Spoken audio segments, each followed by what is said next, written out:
Okay, first of all, you came in here with way more shit than I asked you for, so don't blame me. Jack City. I went to go get what I was supposed to get, was drinks. Oh, I didn't know you was getting drinks. Huh? Who told you to get drinks? Somebody else bring drinks? I thought so, but hell, you can never have too much Coke. Put me a Coke in the freezer. Right. Thank you. I don't know what nobody brings yet. Child, it's alright. Alright, y'all, what's up? It's your girl, Bondy Blue, with my dirty glasses. I need to buy some more wipes, Jesus. Okay. So y'all, Love and Hip Hop was okay. I think it was better than last week's episode. So let's get into it. First of all, Sin and her sisters all look alike. Like, it was crazy. I was like, damn, they just look like different shades. Cause like, it seemed like light, darker. Sin is the darkest out of the three.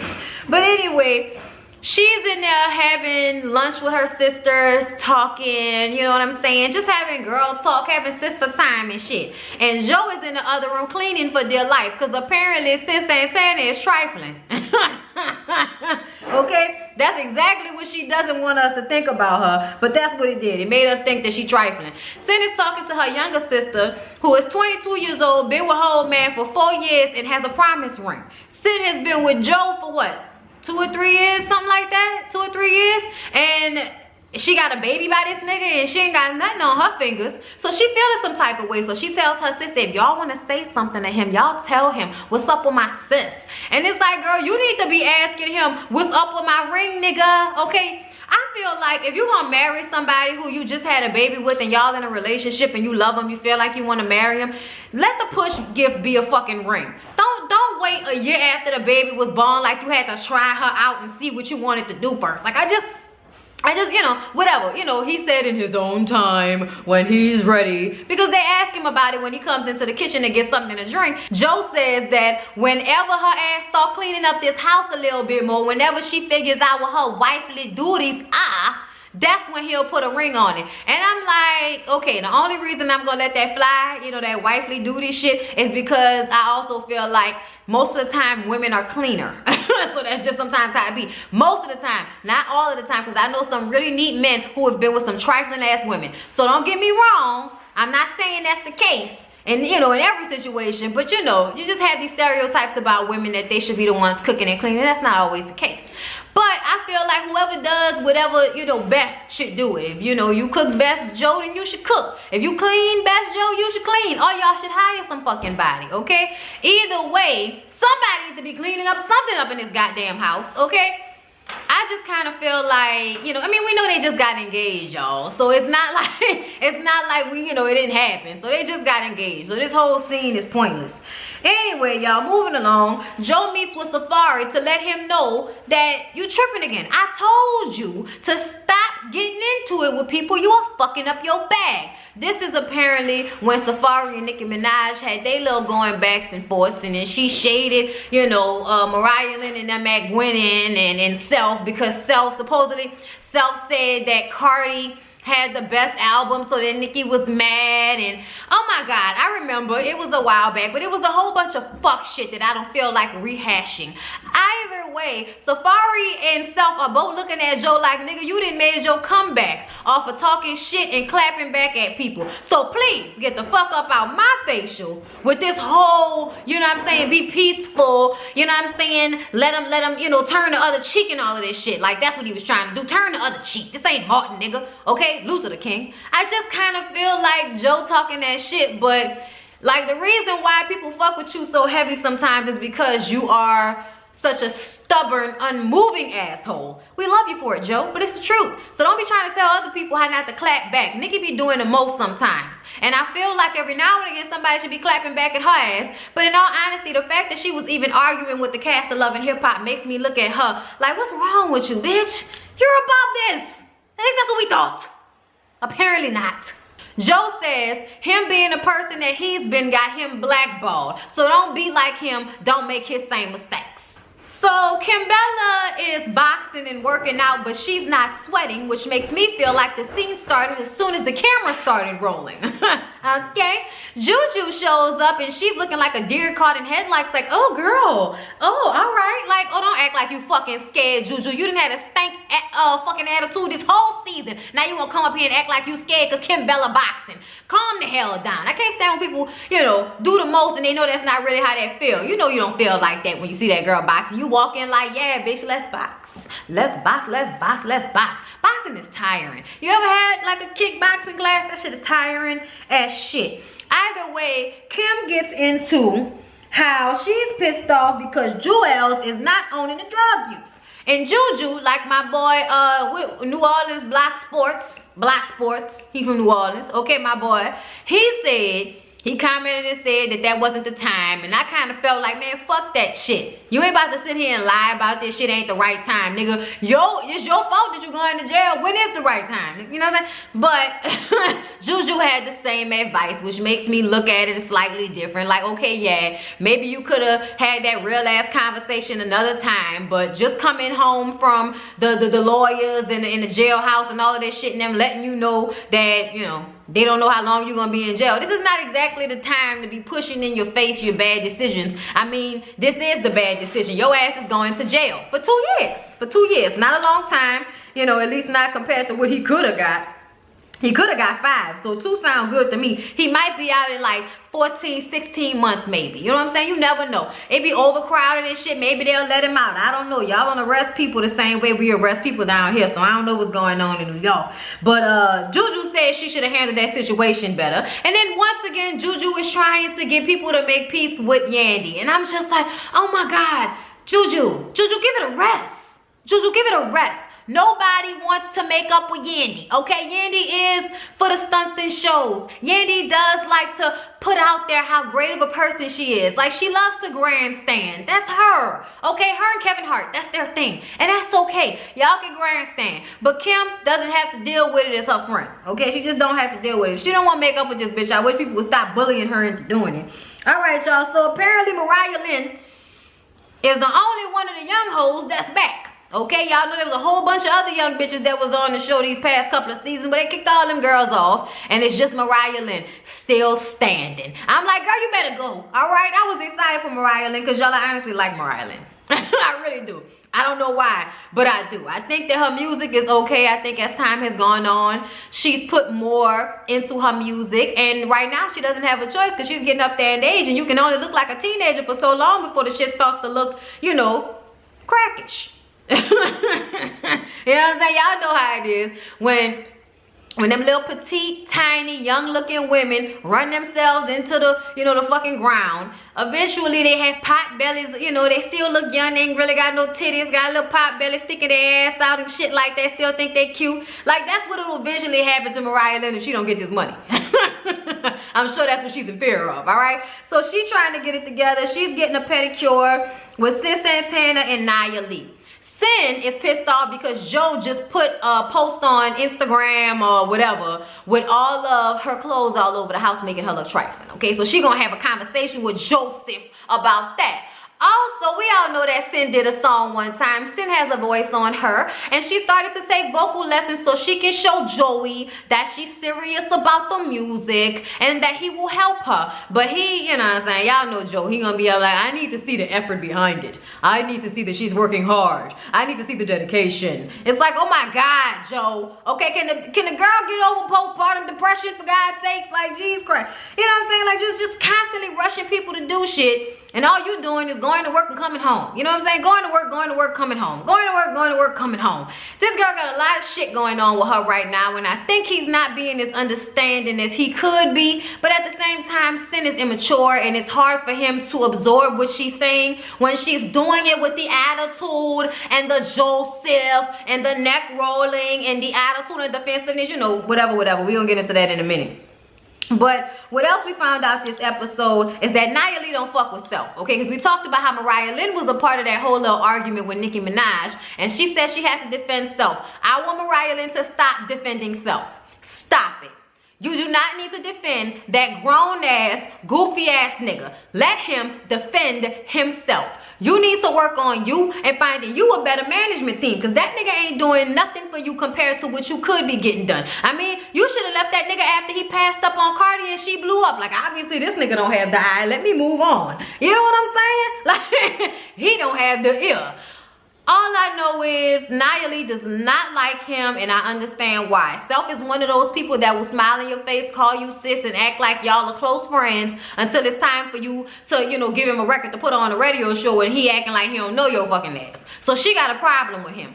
Nia also lets us know that she has 32 stitches from her back to her chest from one night in a club some bitches jumped her and cut her. And I'm like, y'all, that's that bullshit. Bitches be hating so hard. And she starts to cry and get into her emotions because she feels like everybody wants to persecute her for just being herself. And I totally understand what that is like. But then I found YouTube and they like me here. All right. So moving along, Jonathan has a scene that confused the fuck out of me. Because when the scene first started, I thought his dad had just passed away. But Jonathan's dad passed away 22 years ago because, well, 25 years ago. I don't know how old. Jonathan is 30s or something right there. So about be more than 20 years ago, his dad passed away. He was about 8 years old when his dad died. And his dad was the one that sat him on his knee and told him, son, you're different, but you know what? That's okay. You be yourself. His dad taught him to love himself. And then when his dad died, he felt like something had been taken from him. He was empty. And he's been filling that hole ever since. And now everything is going bad with his friends. And he is finally ready to let it be known that he has been mixing his anti-anxiety medication with alcohol. And he be waking up the next morning. And I remember calling y'all some funky bitches to y'all face. He don't remember that. And I kind of feel like, really, Jonathan? Like, I don't want to, you know, pish posh on your story, my nigga. Because you was emotional. And I do understand how hard it is to keep going when you lose a parent that young. But at the same time, I don't know if I feel like you can put your mixing of medication and alcohol on your daddy when you was 8 years old. I don't know if you could put that all of this on that and then say that's the reason why everything was going on with all your friends. Like, y'all, I was just high, I'm sorry. Like, like that's what he did. And I was just kind of like, I mean, I guess, Jonathan, if that's what you want to say, baby, we'll go with it for now. But I got my good eye on you, motherfucker. I really, really do. All right, y'all, moving on. So, Cindy and Joe have lunch. She's pursuing music. She wants his help, I told y'all. He needs to see the follow through the passion, I told y'all that. She still wants to talk about this video that he put out there. She feel like that's not okay, that's not right for him to put out like that. You know, it makes her look bad. And he was like, well, I guess you should get your ass up and clean up then, huh? Like, I guess you should clean then, shouldn't you? And then he starts to explain how he is working his ass off to provide for them and he needs her to help. And she says, okay, no, wait a minute, Joseph, because you don't, you know, I'm like no fucking 5-year-old. You don't provide for me like that. I can provide for myself, okay? And it's like, bitch, this nigga is trying to tell you to hire a nanny to help you so that you can do the things that y'all need to do around the house while he works. And you sitting up here worrying about the language of it all. The nigga is paying all the bills while you stay at home and you are able to deal with your postpartum. You are able to say, I want to start singing. You're able to sit there and be home in a robe in a bad wig when your sisters come over for lunch. Bitch, be grateful and stop acting like this nigga's trying to shit on you and really he's just asking you to become a grown-ass woman and do some shit to help yourself and in turn help him, okay? Like, just do it, Sin. All this bullshit. Y'all, anyway, Yandy gets a 15-minute call from Mendices and he gives her the lowdown on Jewels and also tells her that she needs to call Kimbella. Alright, because Kimbella is probably going to need her help when the sole provider of that household goes to jail for 2 years. And I'm like, you mean to tell me this nigga ain't got no drug money under a fucking floorboard or some shit like that? Y'all, this that bullshit, bruh. I don't know what Kimbella does for a living, but if Jewels goes to jail for 2 years, she gonna have to figure that shit the fuck out. Like, that seems tough. Yandy feels like Kimbella is the one that ruined their friendship by getting on social media and blasting her for being a fake friend. If you really wanted my friendship, you wouldn't have disgraced our friendship in public like that, bitch. And I totally understand where Yandy is coming from. Yandy been the same person her whole life. So if now her being fake is a fucking problem, that's something you should have let her know over text message and not over social media. Her telling you happy birthday over social media, like, you mad about it, but that's nothing to be mad about, bitch. Like, that's really nothing to be mad about. Kimbella works on my nerves sometimes. She just want to be mad about something. Mariah Lynn is performing, and I wish that she would, you know, get better hair. Like, that ponytail is too big for her whole entire body. But she's rapping her ass off. I couldn't understand nothing she was saying, but the shit sounded good. And everybody in the club was feeling it, okay? Sin and Nia are out, you know, because the old man Joe is probably somewhere sleeping. Jacquay is in the house, smiling extra hard, okay, with a hoodie on. We don't know what's going on with him. Mariah is doing her thing. Safari comes in, she gets off stage, they hug each other, they support one another. Nothing else has happened since that kiss. He says that was a weak moment. I'm like, yeah, whatever, nigga, you probably fucked her. You just have enough respect for her not to put her on blast about it. Jacquay comes over, and Safari is still feeling some type of way about the stuff that Cayenne told him that Jacquay said about Safari faking getting robbed off of an insurance scam. And so, and Lord, not Safari, Jacquay feels like he shouldn't have even had to give that a response. Like, you know me. We've been friends longer than you know Cayenne. So I'm really gonna need for you to believe me and I believe her. She just mad because I slid her to the side. And I'm just like, yeah, I don't know if I believe that's the reason why she mad. I don't know if I believe that exactly. But I don't think he said that. I don't know why, but I don't really think he said that. Unless they got some, you know, some recording of the shit, I'ma just go ahead and believe Jacquay. And Mariah Lynn jumps in and says, look, I would need for you to explain too, my nigga. Like, so say something, all right? And Jacquay does. Jacquay says that, you know, son, I didn't think I had to say it, but no, I would never say anything like that. That's not my swag. That's not what I would do. It's not my style. All right, we homeboys. And they make up, and it's all good between Safari and Jacquay. Self comes in, and production tells him to sit next to Nia Lee so that she can explain all the disdain she has for his phony ass never helping her out. Apparently, she sent him a record. He said he would listen to it, never got back to it. Niggas do that shit all the time, especially niggas on the radio. They love to act like they ain't never got your motherfucking email. Trust me, I know. Wow, Wayne. I'm saying that man busy, I understand, but he done seen me several times and he act like you don't know who I am. All right, anyway, I'm just saying I understand. Nia starts to go in, and I just kind of felt like, bitch, this wasn't the time or the place. Sin even felt like this wasn't the time and the place, because Nia gets into her emotions about how hard she works for this shit and how she, you know, looks at him like a brother. And Self is like, how you look at me like a brother? If you looked at me like a brother, why you couldn't call me privately and have this conversation with me instead of having to see me out here at a club with this shit? He feel like she not going about it the right way. If you want somebody to play your record, the last thing that's gonna work is for you to step to them on some rah-rah shit, which I totally agree with. If you wanted him to play your record, you should have just brought it up again. Do you know how people get through? Persistence. They just keep doing it and keep doing it and keep doing it. Matter of fact, I need to just go ahead and send Wild Wayne an email every week. Y'all, I would love to get on the radio on Q93. That would be so fun for me. Oh my God. I'm gonna put that into the atmosphere. I'm still doing YouTube though, because from what I understand, the radio don't pay that great at first. Okay, so yeah, y'all. Self was just like, I don't even know what to say to this bitch. He kind of just sat there with that dumb fucking smirk on his face. And Nia Lee goes in on how, you know, this is what men do. They always trying to squash women and squash our voices and dull our voices and make us silent, blah, blah, blah, blah, blah, bitch. You got a fucked up attitude, and until you know how to come at people on some humble shit, you gonna always get the same response, and that is absolutely nothing at all. Moving along, y'all. So Jonathan invited Sin, Juju, and Yandy so that he can share about the drug and alcohol mixing and how that has caused him to say some things that he's not proud of and that he doesn't always remember the next morning. And everybody is like, all right, Jonathan, we didn't know. You're going through a lot. Him and Juju make up. So Juju and Jonathan make up right there on the spot. Kimbella gets there, and Yandy just wasn't ready. She had this look on her face like, oh my God, here go this bitch.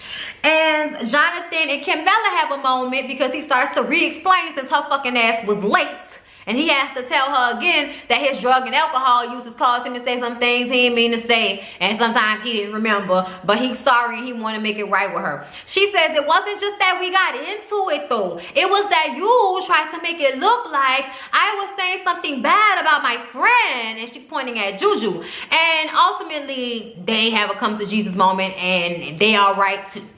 Juju says, well, let's talk about the elephant in the room. And I really think she meant, let's talk about the frog in the room, Yandy over here. And Yandy jumps bad because she's a frog and because of her eyes. But right now she's jumping bad with Juju telling her that she don't need nobody speaking for her. If she wanted to say something, she will say something. She didn't really feel like talking to Kimbella. So Juju doing that kind of pissed her off. But her and Kimbella go to the side. When they get to the side, Kimbella says that you are not owning your shit. And until you own your shit, we don't have nothing to talk about. Yandy says, I wish you would just listen to me for once. I don't talk to you bad. I don't scream at you. I don't do all of this in your face. Well, do it then. Shut the fuck up, Kimbella, with your childish ass, okay? Yandy says, listen to me, okay? I know you're going through it right now. I know exactly what you're going through. And I will be there for you just like you were there for me, okay? That's all I'm trying to let you know is that I will be there for you whenever you need me. And she says, no, it's too late. And everybody's like, it's too late, bitch. It's not too late. What's wrong with you? It's not too late. Kimbella feels like Yandy would do something for her, but then she would turn around and post it on social media and play a fucking martyr and play somebody that's always trying to save somebody, being super saver hoe. And Kim is just not about it. Kim does not want to be, you know, another post to show how great of a person Yandy tries to be. All right? So until Yandy can get her shit together, they don't have nothing to talk about. And I feel like Kimbella is just exhausting as fuck. I feel like Kimbella is exhausting as fuck. I don't know what else she has to offer this world besides her sexiness and her fucking annoying ass screeching voice when she's bitching and complaining about somebody wanting to be there for her. If Yandy got to post what she did for you online, bitch, oh fucking well. Oh well, Kimbella. I'm sure she's done so many things for you without telling everybody what she's done for you. That was like the first time that ever happened, Kim, where she actually put your shit out there on social media. But I also feel like that's something that Yandy does on a regular basis, but you was all right with it up until it happened to you, and now you got a problem with it. Y'all, I'm over them. I'm over them. I don't even care. It is not New Year's. Why are these niggas popping firecrackers? See what I'm talking about? That's why I gotta move. I need to be somewhere where I ain't got no fucking neighbors that want to pop firecrackers and play loud ass music for 12 hours straight. People work on my fucking nerves. Anyway, y'all, happy holidays. I hope y'all enjoyed the Love and Hip Hop review. See y'all in the next